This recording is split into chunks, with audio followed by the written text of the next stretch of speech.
Labdien! Es esmu Justīna Jurcika, un šis ir portāla TV3LV podkāsts Veselīgas sarunas. Tajā ik pārnedēļu kopā ar Veselības centra apvienību un tās speciālistiem izšķitinam dažādas aktuālas tēmas, lai ik viens no mums varētu spērt savus nākamos soļus tuvāk veselībai. Pirmajās podkāstu epizodēs iztirzājām vispārīgu sirds veselību un parunājām par holesterīnu, bet šoreiz pievērsīsimies sirds ritmam, lai uzzinātu svarīgāko par sirds ritma izmaiņām un arī iespējām tam sakot līdzi un arī ārstēt iespējams problēmas. Šoreiz uz sarunu esmu aicinājusi Veselības centra apvienības kardiologu Albertu Bērziņu. Labdien, Albert! Labdien! Prieks jūs redzēt mūsu studijā. Jautājumi, kā ierasts, man ir diezgan pulka, bet ķersimies tad pie tās bāzītes, proti pieminēja sirds ritma traucējumi, tā galvenā centrālā tēma. Kas tad īsti tie ir un cik izplatīta problēma tā ir Latvijā vai varbūt vispārīgi cilvēku vidū? Jā, aritmijas ir tāds plašs jēdziens un mēs varam iedalīt, es tādā veidā varu 3 lielās grupās iedalīt. Ir bradiaritmijas, jeb lēna sirdsdarbība, kas parasti ir, kad ir zem 50 reizēm minūtē sirdsdarbības ātrums. Tad ir tahiaritmijas, kas ir virs 100 reizēm minūtē, un tad ir neregulāra sirdsdarbība, kas parasti var būt gan lēnāk ātrāka, bet ja sirds normālā stāvoklī sit tās regulāri, tad aritmijas gadījumā viņa būs neregulāra. Cik tā izplatīta problēma? Es pat teiktu tā, ka tā ir viena no top 3 problēmām, ar ko mēs ikdienā vismaz ambulatorijā praksē sastopamies. Tās biežākās sūdzības sāpes krūtīs, elpas trūkums, tad sirds ritma traucējumi, vismaz manā praksē ir 3. vietā. Un parasti vismaz reizi dienā ir kāds pacients, kam ir sūdzības vai par pārsitieniem vai kaut kādiem citiem ritma traucējumiem. Jā, jūs nosaucāt šīs dažādās formas.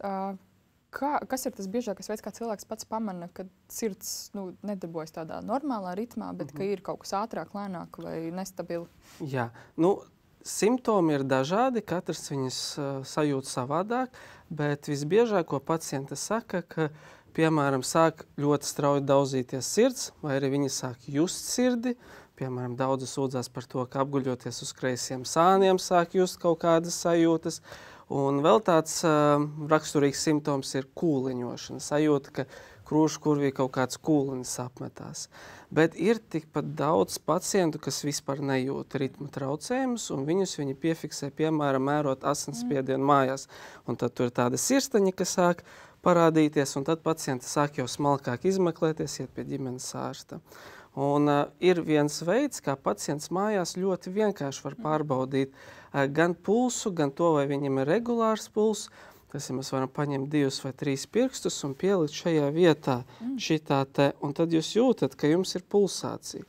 Un cilvēkiem, kuriem vispār ir šīs sūdzības, es vienmēr arī parādu šo tehniku, viņi mājās mierīgi to var pārbaudīt. Un kas, starp citu, ir šie cilvēki? Diezgan bieži izplatīta problēma. Kas ir tie cilvēki, kuriem visbiežāk tiek novēroti sirds ritma traucējumi? Vai tie klasiski šķistu domāt, ka tie varētu būt gados veci cilvēki, jo neapšaubāmi novecojas arī mūsu sirds, un tad risks ar kaut kādām sirds slimībām saslimt ir lielāks, bet vai ir pamats domāt, ka šis varētu skart tikai vecus cilvēkus? Jā, tas ir ļoti labs jautājums, jo, diemžēl, tā tas galīgi nav. Īpaši pēdējos gados, vismaz atkal savā praksē, esmu novērojis, ka ir ļoti daudz jauniešu. Sākot no 18 gadiem līdz 30 gadiem diezgan daudz nāk. Un viņiem tās galvenās sūdzības patiešām ir par tiem pārsitieniem, mazāk varbūt par kaut kādām specifiskām aritmiem, bet pārsitieniem.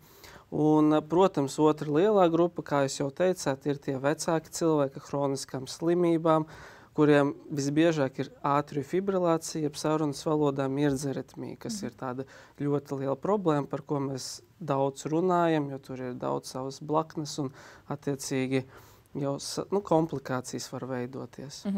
Un sakāt, ka arvien biežāk redzat arī jaunus cilvēkus. Kas ir par iemeslu varbūt tam, kāpēc jauns cilvēks arī šis skar? Šai pacientu grupai numur 1 iemesls ir dzīvesveids, stress, trauksme, panikas lēkmes. Mūsu dinamiskais dzīvesveids, diemžēl veicina to, ka šiem cilvēkiem ir slikta miega kvalitāte, viņiem ir pārslodze darbā, izdegšanas sindroma, Un no vienas puses tas ir labi apzināties to, ka tas ir šis iemesls, tad mums bišķiņ savādāk tā ārstēšanas pieeja. Bet, protams, mazai grupai ir kaut kādi specifiskāki iemesli, bet dominē tomēr dzīvesveids. Sēdošs dzīvesveids, uzturs, aptaukošanās, šis viss kopā. Un vai te var arī kaut kādu lomu spēlēt tas, ka ģimenē kādam ir bijis konstatēti sirdsritmu traucējumi, vai anamnēzē šajā gadījumā nav tik liela un tik noteicoša loma? Ja mēs runājam par jauniešiem, drīzāk, ka nē. Teiksim tā, aritmija vispār gadījumā, tā pārmantotība, ģenētika ietekmē ļoti mazu lomu, un tas ir ļoti, ļoti reti kaut kādās ļoti specifiskās situācijās. Tomēr pārsvarā ir kaut kādi iemesli, vai, kā es saku, jaunākiem cilvēkiem dzīvesveids, vecākiem cilvēkiem paaugstināts asinsspiediens, sirds asinsvadu problēmas, kas jau tādām nopietnākām aritmijām, kā mirdzaritmija. Bet pārmantomība tas ir stipri retāk. Minēt šo te veidu, kā katrs pats mājās var šiem 3 pirkstiem uzliekot starp delnu un roku. Jā, pie īkšķi iekšējās malas šajā te vietā. Jā, ot šeit. Teiksim tā, vienreiz pieliekot, sajūtot to pulsu, tad nākošais uzreiz jau arī skaidrs, kur likt. Šis ir tas, kā var tajā konkrētajā brīdī pārbaudīt, vai tiešām liekas, ka sirds skrien, vai varbūt tās ir lēnāk. Un ja ir aizdomas par to, ka varētu būt kaut kāda sirds ritma traucējuma, kāda aritmijas forma, kas ir tās pārbaudes, ar ko cilvēkam jārēķinās, aizejot pie ārsta, kas tad tālākais ceļš varētu izskatīties? Jā. Viss ir atkarīgs no tiem simptomiem. Ja tas kaut kāds pārstatiens ir vienu reizi tur pusgadā, īpaši pēc kaut kādas smagākas darba dienas, varbūt uzreiz arī nevajag nekur skriet, bišķiņ atpūsties, jā, bet ja šīs sūdzības paliek regulāras, ja viņi sāk traucēt dzīves kvalitāti, tad, protams, jāvērš pie ģimenes ārsta. Parasti pirmais, ko ģimenes ārsts nozīmēs, būs parasta elektrokardiogramma, kur mēs attiecīgi varēsim redzēt, vai tā bāzes situācijā viss ir kārtībā. Ja parasti elektrokardiogrammā mēs neatrodam problēmu, otrais solis visbiežāk ir Holtera monitorēšana, kas var būt 24, 48 stundas, retākos gadījumos 72 stundu nepārtraukta ritma pierakstīšana. Un tālāk arī visādas mums ir citas iespējas, viedierīces. Attiecīgi, ja mēs šajā posmā atrodam kaut kādas problēmas, mēs jau tālāk skatāmies uz slimību anamnēzi, vai cilvēkam ir bijušas slimības, piemēram, asinsspiediens, vai tur sirds asinsvadu problēmas, tad mēs cenšamies saprast, vai nevajag papildus izmeklējumus. Noteikti viens no arī biežajiem ir ehokardiogrāfija, kur mēs varam redzēt gan sirds struktūru, gan to, kā sirds strādā, kā vārstuļi funkcionē, vai nav mums, piemēram, sabiezēta sirds sieneņi, kas arī bieži var radīt aritmijas un tā tālāk. Protams, jau balstoties uz slimībām, mums ir jau plašāks spektrs ar izmeklējumiem. Bet kardiogramma, Holters parasti ir tādi zelta standarti pacientiem ar sūdzībām par ritmu traucējumiem.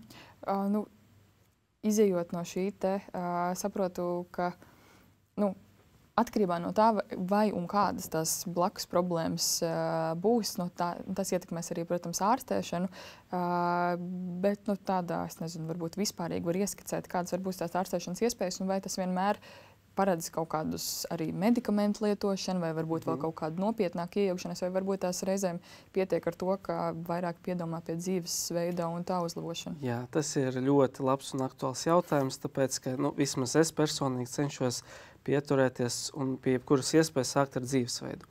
Jo, kā es teicu, ļoti liela daļa no maniem pacientiem, kas nāk, ir jaunieši, jauni cilvēki, jā, tur varbūt 30 gadi vairs nav jaunietis, bet jauns cilvēks. Kā jau tā definīcijā ir līdz Jā, bet jebkurā gadījumā šajā momentā, protams, dzīvesveids ir pats svarīgākais. Jā. Tātad veselīgs uzturs, sekot līdz svaram, miega kvalitāte. Ļoti, ļoti svarīgs ir miegs. Ne tikai tas, ka mēs varam pagulēt 8 stundas, bet arī, lai mēs esam dziļā miega fāzē, jo tajā momentā mums attiecīgi organisms atpūšās un atjaunojās. Un, protams, pārējās lietas. Ļoti retos gadījumos pat var arī ieteikt kādus uzturu bagātinātājus, ja cilvēkam ir liels stress vai izteikti fiziskā slodze liela.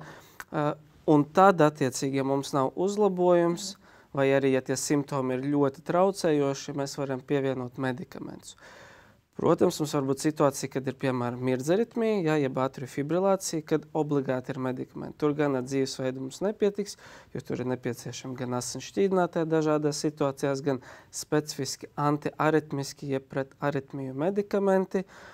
Un attiecīgi ir arī aritmiju veidi, kur visefektīvākā un labākā ārstēšanas metode būs invazīvā, jeb radiofrekvences katetra ablācija, ko veids abās mūsu lielajās slimnīcās, gan Gaļezerā, gan Stradiņos. Bet noteikti, lai saprastu, vai tas ir nepieciešams jūsu gadījumā, jāvērst pie kardiologa vai aritmologa, kurš attiecīgi izvērtēs plusus, mīnusus, vai jūsu aritmijas gadījumā tas ir vajadzīgs, vai pietikt ar medikamentiem. Mēs pie katra pacienta pieejam individuāli. Tas tāds galējais solis būtu, ja nekas cits nelīdz. Ir dažas aritmijas, kas varbūt arī jauniem cilvēkiem, kuriem tas ir ar lielu atrāvienu visefektīvākais veids. Piemēram, ir cilvēki, kuriem iedzimti ir, teiksim, tā papildus vadīšanas ceļš, jeb ceļš, kur impulss iet nepareizā virzienā. Un tur mēs varam dot zāles un efekts nebūs, bet piededzinot to papildus ceļu, visa aritmija vairs nekad dzīvē nebūs. Un tas salīdzinoši ir viegli. Protams, ka jebkurai invazīvai procedūrai ir savs komplikāciju risks, bet arī dzerot zāles var būt blaknes. Tāpēc šajā gadījumā, ja aritmologs uzskata, ka tas jūsu gadījumā ir efektīvāk, tad to var arī izdarīt un pēc tam dzīvot laimīgi un priecīgi. Nu jā, ārsts neko tāpat neieteiks. Visam ir apakšā pārbaudas un arī dzīves kvalitātes uzlabošana visam pāri. Viens ir pārbaudīt ātri, kāda ir tajā dotajā brīdī, vismaz pārliecināties, nav pātrināta sirdsdarbība. Tad ir kaut kāds pārbaudas, ko nozīmē ārsts, bet es pieļauju, ka cilvēkiem arī, kuriem ir sirds ritma traucējumi ikdienā, ir vairāk jāseko līdzi, kā tā sirds darbojas, un tam, protams, palīdz dažādi mūsdienīgi rīki, kur viens, kā saproti, ir arī Telto Heart pulkstenis. Kas tas tāds ir? Jā, vispār mūsdienās tā medicīna cenšas pāriet uz tādu attālinātu pieeju, jeb telemedicīnu, kur mēs nodrošinām gan attālinātas konsultācijas atsevišķos gadījumos, vai arī attālinātu monitoringu. Un daudzi cilvēki, tie paši jaunieši, pērk viedierīces, kur aizvien vairāk ir visādas papildus medicīniskas funkcijas. Bet attiecīgi ir arī medicīnas ierīces, kas izskatās kā viedierīces. Un viena no šīm ir šī ierīce Telto Heart. To ražo mūsu kaimiņu brāļi lietuvieši. Un attiecīgi vizuāli izskatās kā parasts pulkstenis, bet tā ir medicīnas ierīce, kas mājas apstākļos ļauj jums pierakstīt 6 novadījumu elektrokardiogramu minūtes intervālā. Šeit attiecīgi mums ir elektrodi, kuri ļauj mums pierakstīt elektrisko impulsu. Kad jūs veicat parasto kardiogramu, jums viņus uzlipina uz krūšu kurvju, bet šeit nekas nav jālipina, viss ir vienā ierīcē. Un attiecīgi mājās jūs sēžat, jums piemēram ir sūdzības par to, ka jums sākas pārsitieni, jūs uzslēdzat vienu pogu un pieliekot šo vietu pie vēdera, varat pierakstīt kardiogramu un viss. Un lielākā priekšrocība šai ierīcei pret kaut ko, kas varbūt ir līdzīgs, ir tas, ka te ir platforma, kur visu ierīcu informācija nonāk tajā platformā, un es jebkurā vietā pasaulē tieku klāt kardiogramā un varu apskatīties. Attiecīgi pacients saņem ne tikai kardiogramas, bet arī bišķiņ tādu padziļinātāku novērošanu un uzraudzību. Un to, ko es gribu arī akcentēt, ka ir radikāla atšķirība starp šo ierīci un holteru. Jo holters, piemēram, pieraksta nepārtraukti ritmu 24–48 stundas, bet šī ierīce pieraksta tikai tad, kad jūs uzspiežat pogu. Un viņa tiek, vismaz mēs dodam viņu uz 1 mēnesi, un pacienti var pierakstīt vairākas reizes dienā kardiogramas, un tad ir pietiekoši jau daudz pacienti. Mēs strādājam apmēram gadu ar šo ierīci. Pietiekoši daudz pacientu, kuriem iepriekš holters nespēja atrast ritmu traucējumus. Piemēram, 1 reizi mēnesī ir pātrināta sirdsdarbība līdz 160 reizēm minūtē, kas ir daudz. Un šī ierīce spēja piefiksēt, un tālāk jau pacientu var jau sūtīt uz varbūt specifiskāku ārstēšanas metodi. Kas ir varbūt tie biežākie gadījumi, kad piešķir šādu ierīci, lai pārbaudītu, kas varētu būt tā par formu vai aizdomām? Principā ir tā, ka šo ļoti bieži izmanto jauni cilvēki ar iepriekš minētām sūdzībām par pārstieniem, par kaut kādām epizodiskām tahikardijām. Un, kas arī es uzskatu ir liels ieguvums, ka mēs veicot kardiogramu tajā momentā, kad cilvēkam ir sūdzības, saprotam, ka tur nekā slikta nav. Ka tur ir normāla fizioloģiska sinusa tahikardija, ja vienkārši jūsu fizioloģiskais pulss virs 100 reizēm minūtē, un tajā momentā mēs saprotam, ka vairāk tomēr tā somatika ir pie vainas, jeb jūsu tā tā nervu sistēma spēlē jokus ar jums. Un tad, protams, mēs varam veikt attiecīgas darbības. Otra grupa, kur sūta arī citi kolēģi, ir pacienti, kam ir aizdomas par mirdzaritmijām, bet viņi viņas nejūt. Un tad mēs varam, nodarboties ar skrīningu. Ja pacients vienkārši reizi vai 2 reizes dienā pieraksta kardiogramas, un mēs varam noķert varbūt to momentu, kad viņam ir tā aritmija, ko viņš nemaz nejūt. Un tas ir ļoti svarīgi, jo mirdzaritmijas gadījumos 40–50% pacientu nejūt aritmiju. Ja, un viņiem, kā es jau iepriekš teicu, nepieciešama nopietnas zāles. Un, tāds tas veids. Protams, ir vēl citas indikācijas, kuras var izmantot šai ierīcei, bet tur var daudz par to vēl runāt. Jā. Pieminēt šo vārdu noķert.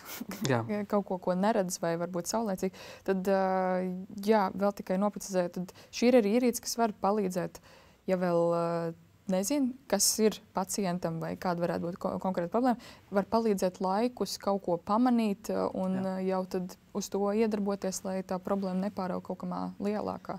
Tieši tā, jo ir aritmijas, kuras, jo viņas ilgāk, jo viņas var attīstīt sirds mazspēju un attiecīgi insults var būt un citas sekas, bet, protams, ka viena šī ierīce varbūt nevienmēr būs panacēja. Bieži, kā es saku, ir individuāla pieeja, varbūt būs papildus izmeklēšanas metodas, bet mums ir jābūt tādai kopējai pieejai un vajag katru punktu paņemt bišķiņ kaut ko no sava un tad uztaisīt kopēju bildi.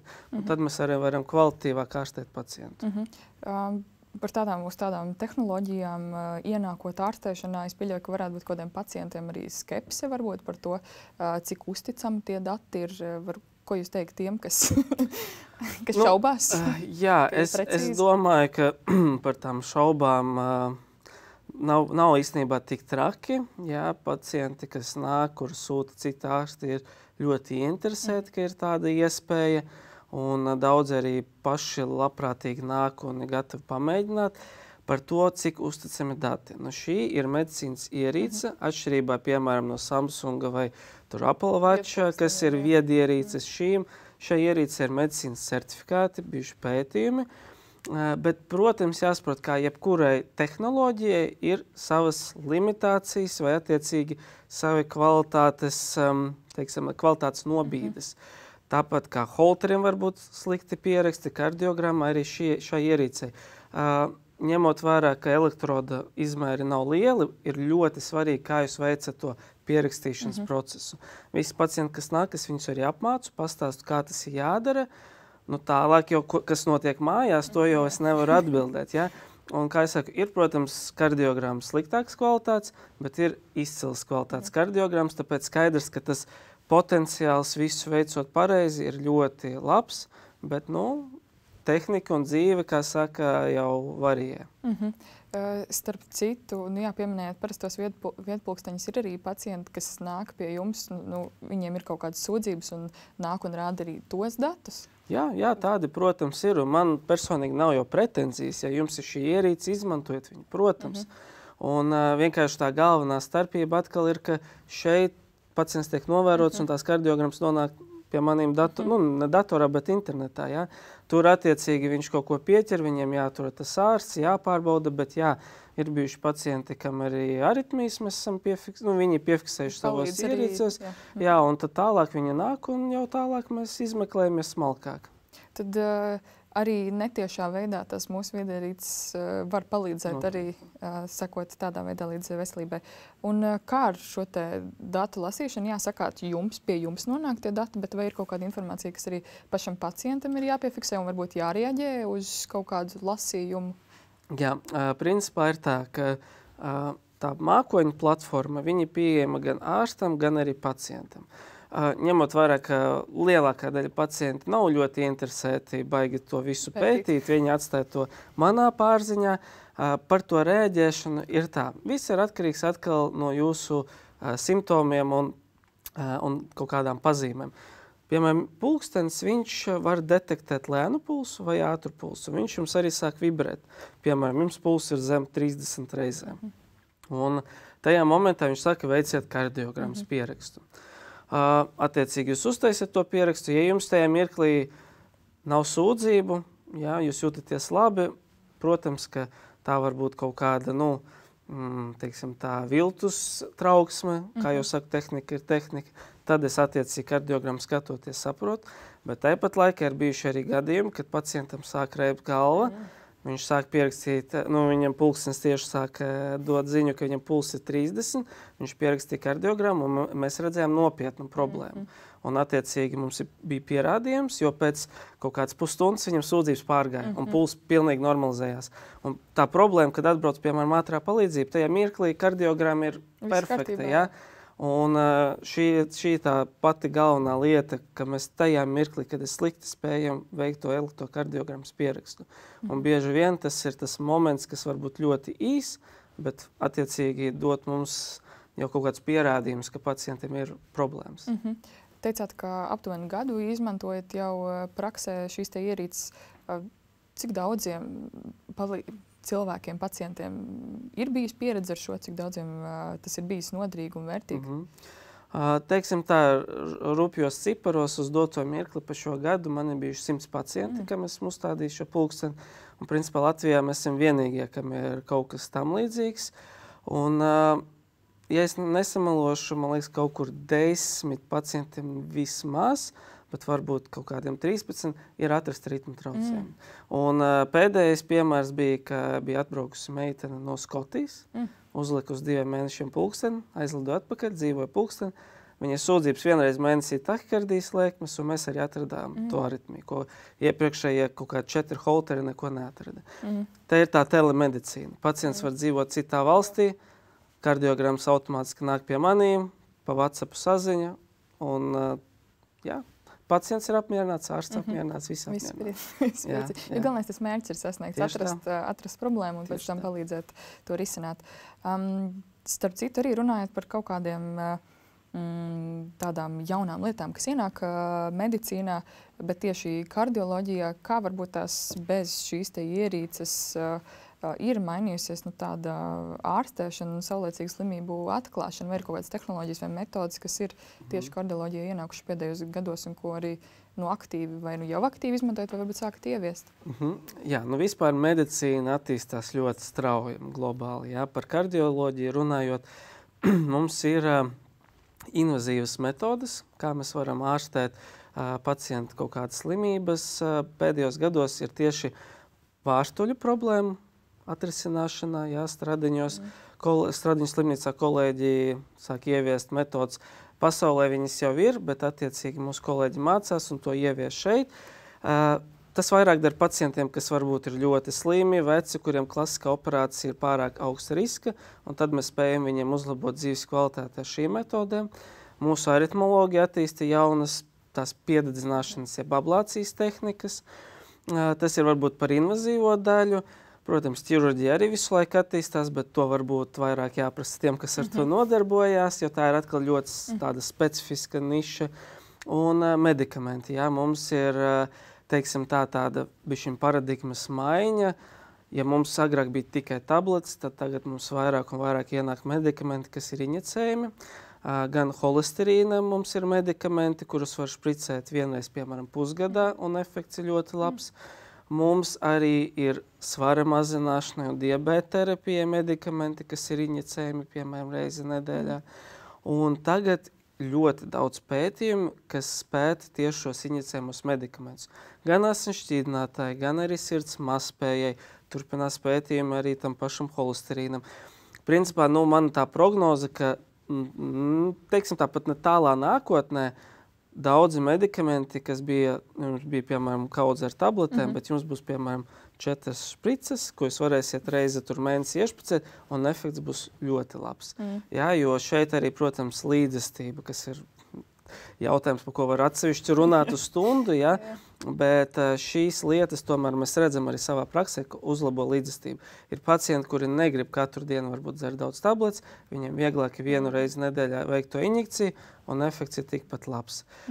Un otra grupa ir sirds mazspēja, kas ir man tuva tēma, un attiecīgi mums ir arī jauni medikamenti šajā sakarā, ko mēs aktīvi izmantojam un arī palīdzam saviem pacientiem. Tad parādās arvien vairāk iespēju, kā palīdzēt dažādos gadījumos un arī piemeklēt to katram ērtāko veidu. Es teikšu tā, ārstam paliek sarežģītāk, jo ir ļoti plaša medikamentu klāsts. Jā, ir jāatceras visas blaknes miedarbības, bet pacientam tas ir iegūms. Jo mēs varam konkrētam pacientam izvēlēties konkrētus medikamentus, kombinācijas, kuras tieši viņam būs vislabākās. Starp citu, kā ar mākslīgo intelektu, vai tas arī nāk tālāk, jo daudz runājam par to, kā attīstās arvien vairāk. Ir bažas, ka paņems dažām profesijām vietu, ārsti šeit var sēdēt mierīgi. Kā ir jūsu darbā? Jautājums ir ļoti tāds arī sarežģīts, gan no ētiskās puses, gan no citajiem aspektiem.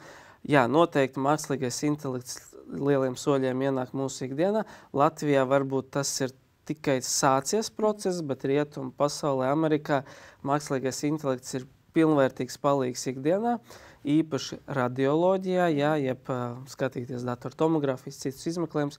Mākslīgā intelekta ir salādēti miljoniem attēlu, un viņš vienkārši tomēr labāk nekā cilvēks spēja piefiksēt kaut kādas nianses, kuras, un tālāk jau ārstu komanda jau kopā ar mākslīgo intelektu jau izveido to gala slēdzienu.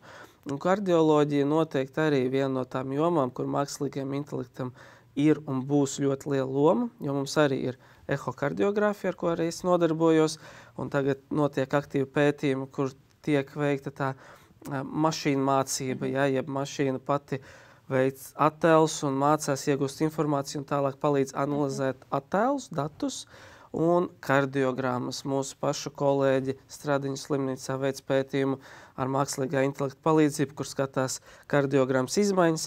Un kas, manuprāt, liekas viss tāds potenciāli labākais, ka mākslīgais intelekts spēs savadot datus, prognozēt, piemēram, ko vajadzēs šim cilvēkam pēc tik un tik gadiem, kādi medikamenti šajā gadījumā, plus, kad mēs vēl pievienosim ģenētiku, kas arī ļoti strauji attīstās. Un ar šo visu mēs varēsim stipri labāk darboties. Mums uz to jāstāsta kā palīgi. Kas būs pēc 10 gadiem, 20 gadiem, es domāju, ka neviens nezina, arī ne Ilons Masks, jo, kā mēs redzam, vēl 20 gadus atpakaļ mēs tikai sākām internetu izmantot, un kas tagad notiek, jā? Interesantā laikmetā mēs dzīvojam, es teikšu tā. Jā, es te gribēju vēl tikai piebilst, ka šajā sakarā ar mākslīgo intelektu gan jāuzsver, ka tas ir jāuzsver kā palīgs. Pacientam nevajag domāt, ka ārsts tagad visu darbu savu atdos, bet tas ir palīdz pamanīt to, ko varbūt ir grūtāk pamanīt cilvēkam un palīdzēt iedot kaut kādu skatījumu, savilkt to informāciju kopā. Nevis viņš izdarīs ārstā. Vismaz pagaidām noteikti, bet kas būs pēc 20 gadiem, kurš lai to zina, bet vismaz es arī personīgi sāku izmantot mākslīgo intelektu un ļoti labi var just, ka viss jādara ar pietāti, bet tas atvieglo dzīvi. Tu vari ietaupīt milzumu daudz laika, un es runāju ar kolēģiem, viņi arī vairāk un vairāk sāk izmantot to. Mēs visi sākumā bijām ļoti skeptiski pret to, bet jo vairāk tu sāc pētīt šo jautājumu, iedziļināties, un tu saproti, ka to visu var izmantot kā palīdzību. Tas palīdz, es pieļauju arī, tas palīdzēt ātrāk pacientam. Un arī, ja tas atņem to laiku, kas klasiski tik ieguldīts, tad arī lielākam pacientu lokam ir iespējams palīdzēt. Jā, tad vēlreiz tas ir palīgs. savalkot, ejot jau uz epizodes otru pusi, iepriekšējās reizēs ar jūsu kolēģiem mēs esam jau par to runājuši, bet, kā saka, atkārtošana zināšana māte.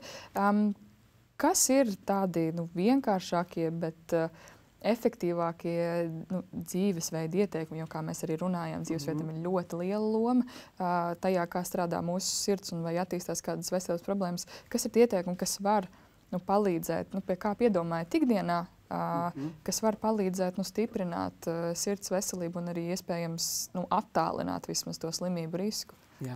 Manā tajā redzējumā ir divas galvenās lietas, kas ir veselīgs uzturs, vidusjūras diēta, bet tādā vienkāršā valodā pārsvarā dārzeņu šķiedrvielas, tad 1/4 daļa var būt olbaltumvielas, vairāk zīvis, mazāk.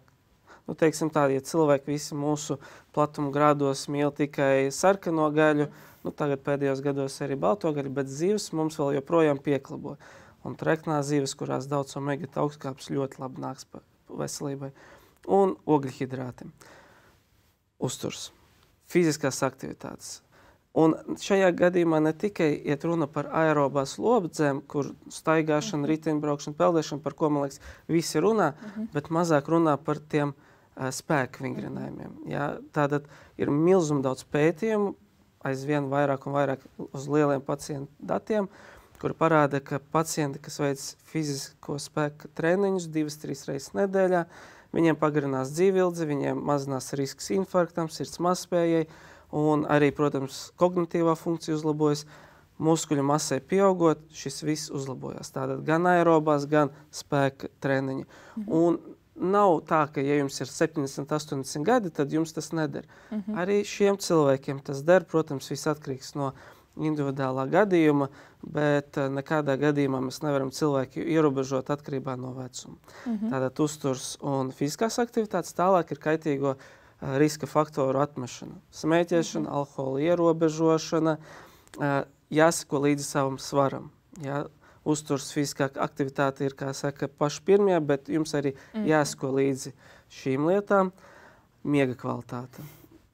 Es atkārtošos to daudz reizes, jo cik daudz pacientu nāk, praktiski visiem ir miega problēmas, uzlabojot miegu, daļa no sūdzībām pāriet. Un šajā gadījumā noteikti var vērsties arī pie miega speciālista un arī nebaidīties arī no kaut kādiem dabīgiem līdzekļiem, kas var palīdzēt miega kvalitātei. Un, attiecīgi, tātad miegs, stress, uzturs, kaitīgie faktori. Šis ir tās galvenās lietas, kas būtu no dzīvesveida, kādā veidā jāietekmē. Tās pamatlietas, par ko vajadzētu domāt, kam sekot līdzi ikdienā. Un tomēr, kas ir tie gadījumi, kad, teicāt, sarunas sākumā minējāt, kad vienreiz kaut kad parādās epizodis kaut kāda sajūta, ka sirds varbūt tās pārlec vai skrien, ka tas nav varbūt tās signāls, ka uzreiz ir jāskrien pie ārsta, bet kas ir tie kaut kādas pazīmes, tas novērojums par sevi, par savu veselību, pie kura gan to ārsta vizīti nevajadzētu atlikt. Vienalga pateiks, ka tā ir mazas nozīmes problēma vai kaut kas nopietnas, bet kad nevajadzētu atlikt, Jā, tas ir ļoti labs jautājums, un es viņu tā gribu bišķiņ sadalīt dažādās kategorijās. Viens ir sūdzības. Biežākais, ar ko mēs sastopamies, ir sāpes krūtīs. Sāpes krūtīs, krūškurvi ir daudz orgānu un varbūt ļoti daudz iemeslu. Bet es gribu tieši akcentēt tās sāpes, kas varbūt nedrīkst viņas ignorēt un jāvērš pie ārsta. Tātad, ja jums ir pie fiziskas slodzes, spiedošas, žņaudzošas, smaguma sajūta krūtīs, kas pāriet apstājoties, tā ir slodzes stenokardija. Šajā mirklī obligāti jāvērš pie ģimenes ārsta. Ja jums ir sāpes, žņaudzošas, plēsošas, miera stāvokli virs 20-30 minūtēm, jāsauc ātrā palīdzība, jo tas var būt infarkts. Bet sāpes, kuras varbūt visbiežāk ir labdabīgas, piemēram, durošas vienā punktā, sirds rajonā, pāris sekundes, kas pāriet uzreiz, tas visdrīzāk ir vai nu neiralģija, vai nu kāda mugurkaulā kāda saknīte piespiesta. Šajā mirklī drīzāk jums jāiet ir pie fizioterapeita un jāvingro atkal fiziskas aktivitātes. Un, tas ir attiecīgi sāpes krūtīs. Ja ir kaut kas pa vidu, un tomēr tas rada diskomfortu, aiziet pie ģimenes ārsta, izrunājieties, un tad viņš pateiks, kurā virzienā doties. Otrā sūdzība, kuru nedrīkst ignorēt, ir elpas trūkums. Ja jums pēkšņi parādās izteikts elpas trūkums, vai arī, ja jūs, piemēram, pagājušā vasarā varējāt kaut ko fiziski veikt, un šovasar jūs vairs nespējat, jo jums sākas aizdusi, noteikti arī jāvērs reiboņi. Reiboņi var būt labdabīgi, bet varbūt arī saistīti ar ritmu traucējumiem. Jā, tas ir tāds, protams, arī atkal ritmu traucējumi, ko jūs paši izjūtat ikdienā, jums tas sāk traucēt, jūs sākat just kaut kādu diskomfortu, dēļ tā arī ignorēt nevajadzētu šīs sūdzības. Tālāk ir kaut kāds pazīmes, piemēram, jums sāk pamt kājas. Jūs nevarat uzvilkt, piemēram, apavus, kurus jūs varējāt, piemēram, mēnesi atpakaļ uzvilkt, un vairs nevarat, jo paliek cieši, ja, un skatāties, ka kājas sapampus. Iemesli arī daudz un dažādi var būt, bet aiziet pie ģimenes ārsta, izrunājieties ar viņu. Un tālāk ir riska faktori, kas būtu jāmenedžē, paaugstināts asinsspiediens. Jā, tas ir arī viens no pašiem galvenajiem riska faktoriem, kas noved gan pie infarkta, gan pie insulta. Ja jums mājas apstākļos spiediens ir virs 140 uz 80, tad noteikti jāvērst pie ģimenes ārsta vai pie kardiologa, un tālāk jau jāstāsta, kādi ir iemesli un ko šo var darīt. Un arī paaugstināts pulss. Daudzi mēra asinsspiedienu, bet kad es pajautāju, kāds jums pulss? Nezinu. Bet pulss ir īpaši kaut kādā specifiskās slimībās tikpat svarīgs kā asinsspiediens. Tāpēc šo noteikti arī nevajadzētu ignorēt. Šī ir tie gadījumi, kad noteikti jāiet pie ārsta un nevajadzētu atlikt to vizīti. Bet, jebkurā gadījumā es laikam teiktu, ka, ja ir kaut kādas bažas un sirds ir nemierīga, labāk aiziet pie ārsta un kaut vai saņemt to ziņu, ka viss ir kārtībā, ka tas bija viltus satraukums, nekā dzīvot neziņā un iespējams ielaist vai novēloti atklāt kaut kādu jau nopietnu veselības problēmu. Tāpēc draudzējamies ar saviem ārstiem. Labi, Alberts, teikšu jums lielu paldies par sarunu. Paldies jums. Un paldies arī skatītājiem un klausītājiem par to, ka skatījāties šo epizodi. Šī un arī citas podkāstu veselīgas sarunas epizodes ir pieejamas portālā TV3LV, kā arī mūsu YouTube un Spotify kanālos. Šodien paldies jums, bet tiekamies jau pēc pāris nedēļām, kad jau atkal ar kādu citu veselības centra apvienības speciālistu spērsim nākamos soļus tuvāk veselībai. Paldies!